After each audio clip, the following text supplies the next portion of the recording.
les kikis. Alors aujourd'hui, une petite méthode de tirage que j'ai appelée la méthode en pattes de chien parce que tout simplement c'est en forme de pattes de chien. Alors j'aime beaucoup les chiens, donc je me suis dit tiens pourquoi pas faire un tirage qui me fasse penser aux chiens, et la patte de chien m'est venue à l'esprit évidemment parce que bon, en forme de chien ça aurait été un peu compliqué. Alors il y a plusieurs manières de faire ce tirage. La première, c'est de prendre... Alors moi je fais ça avec un petit Lenormand, hein, généralement. Je trouve que c'est le plus simple. Le petit Lenormand ne s'analyse pas avec qu'une... Enfin, on ne peut pas analyser qu'une carte normalement, hein, c'est toujours par paire. Ça veut dire que vous allez disposer vos cartes par paire en respectant la forme de la patte du chien. Donc je mélange, je vous montre, hein. Voilà, je mélange, c'est vraiment un tirage indicatif. Je mets la grosse, comment on appelle ça?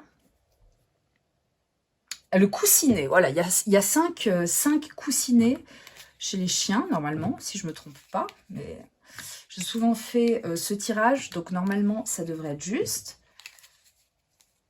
Voilà. Et ensuite, vous faites votre interprétation, tout simplement. Alors ça, c'est un tirage que je faisais, par exemple, pour la semaine.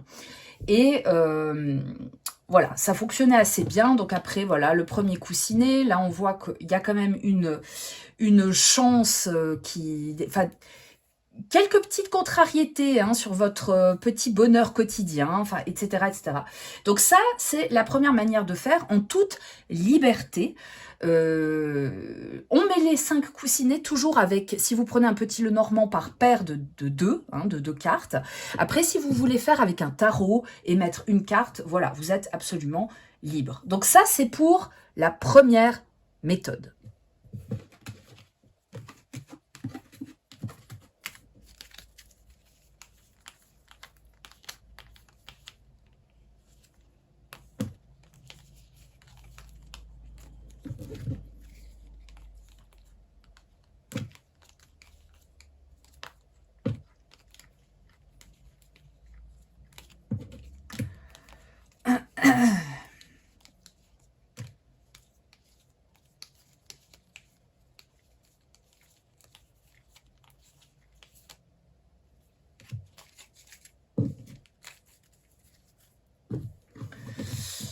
Alors, la seconde méthode consiste à faire un mix entre le tirage en pattes de chien et le tirage en chien de pique. Alors peut-être vous avez déjà entendu ça. Le tirage en chien de pique consiste en fait à mettre les cartes domaines. Donc voilà, moi je fais parfois sur Instagram, je fais les tirages un petit peu comme ça. Et puis après, j'agrémente avec un jeu complémentaire. Là, c'est la même chose, sauf que on le fait en forme de patte de chien, tout simplement. Alors, vous choisissez, vu qu'il y a 5 coussinets, c'est-à-dire qu'il y a 5 domaines. Donc, moi, ce que je ferais, c'est, je prendrais, alors j'ai pas mis l'argent hein, ici, alors pour moi, le renard, c'est la carte maîtresse du travail. Ça dépend comment vous représentez les choses. Donc, moi, ce que je ferais, c'est que je mettrais la carte qui me représente ici. Ensuite, alors, je mets dans l'ordre pour moi qui est le moins intéressant. Donc, je dirais enfin, c'est pas le moins intéressant, le moins important. Comme ça, je finis par quelque chose de plus gai. Donc, le travail, la santé, la maison et l'amour. Alors après, vous faites comme vous voulez, hein, si vous voulez mettre autrement. Et là, nous avons notre patte de chien. Ensuite, je viens prendre un deuxième jeu, petit Lenormand, et je vais venir... rajouter une carte pour chacun de ces domaines. Alors, pourquoi prendre un deuxième jeu?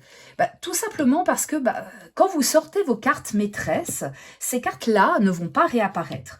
Or, par exemple, pour la carte du travail, vu que c'est la carte maîtresse du travail, ça serait dommage qu'elle ne puisse plus réapparaître dans les autres domaines, parce que le renard peut aussi symboliser la ruse, la perfidie, etc.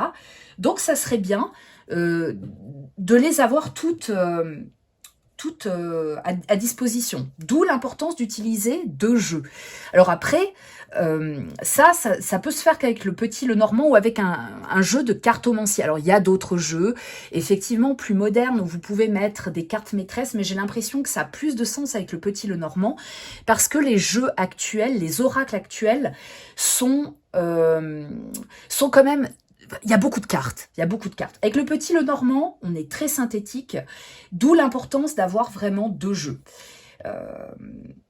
Voilà. Donc là, vous avez cette deuxième manière de faire le tirage en pattes de chien.